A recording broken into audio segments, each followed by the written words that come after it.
Sadly, Saturday was another night of watching and waiting for Cougars big man Chris Collinsworth. Kathy Aiken charts his comeback course, which has been anything but a smooth road. Chris Collinsworth was basically born with a basketball in his hands. He grew up playing the game in the family's driveway against his older brother. It was there Chris would learn his most valuable life lesson: never quit. Playing with older kids, they did bring a sense of toughness, I guess. And I don't know if that's why I just haven't quit. I've never ever thought about quitting ever. Though Chris admits there were many times quitting was pretty tempting, beginning at Provo High School. My freshman year, I actually broke my arm the day before varsity tryouts. Sophomore year, I had a goal. I wanted to start varsity, and my foot just started to hurt, but I wanted to play. And long story short, I had a stress fracture in my foot. Senior year was a pretty good year, I guess you could say. There's a couple injuries. I got a fracture in my right finger at the very beginning of the season in practice. I got poked in the eye in the first minute of a game against Orem High School, I remember, and I couldn't see for like 4 hours. And anyway, I got a concussion from it as well, and I had blood behind my eye. It was just weird. It was a freak thing. It was one of those weird things. It took me a little bit to get over that concussion. It was rough. But not nearly as rough as what happened on his mission.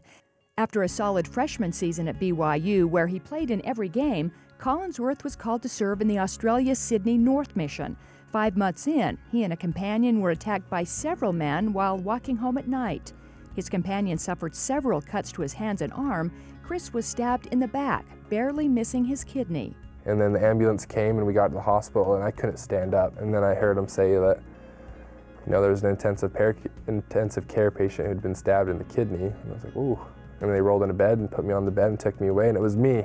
I actually kind of set the tone for the rest of my mission, for me to go out and just give it my best every day, knowing there was no fear after that. And no chance of quitting. After his return from his mission, you can imagine Chris was so anxious to get back out on the basketball court. The day after his return, he went and played without being cleared and sprained an ankle. An injury Collinsworth says contributed to his first knee injury in December of 2010. It was right before Christmas. It was just swollen, just big and swollen, and finally told the doctor, and that was pretty much it. Because of that injury, Collinsworth had microfracture surgery on that knee. When it didn't fully heal, he had a second surgery last month, basically cutting short 2 straight seasons. So what keeps him fighting? That important life lesson he learned many years ago in the family driveway. I don't know if I would have quit my senior year, we wouldn't have won the state championship. But if I would have quit on my mission, I wouldn't have accomplished the goals that I had on my mission. It's the same thing every time there's a trial.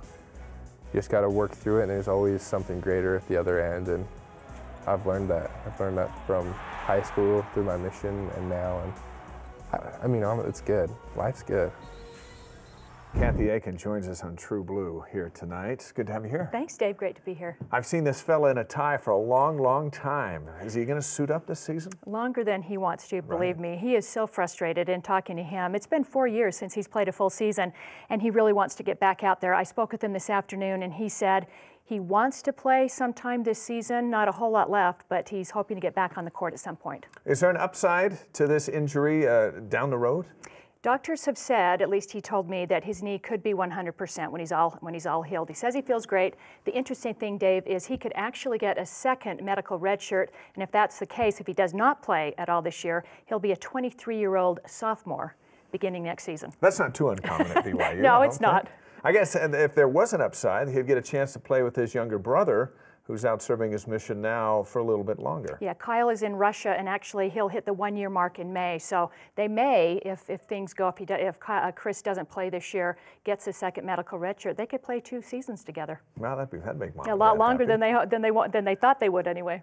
Very interesting mission story for Chris. And then there's another side story that's quite interesting with one of his old companions. One of his companions late in his mission is Taysom Hill, the quarterback that originally had agreed to go to Stanford, and then now is coming to BYU, and they got to be good friends. And the one thing that I think really bonded them is they were able to baptize, as you saw a picture there near the end of the story, a full family, an entire family, which Chris... And that never happens in Australia. Rarely. Chris was told, you'll never baptize a family. You'll get individuals, but you'll never baptize a family. So he and Taysom together were able to convert an entire family, and that was really the highlight of his mission. And they became so close that now they're roommates here at BYU together. Well, the folks watching in Australia tonight can now feel connected. There you go. To those That's two. right. Yes, All a right. good pair. Nice job. Thank you. Thanks, Dave.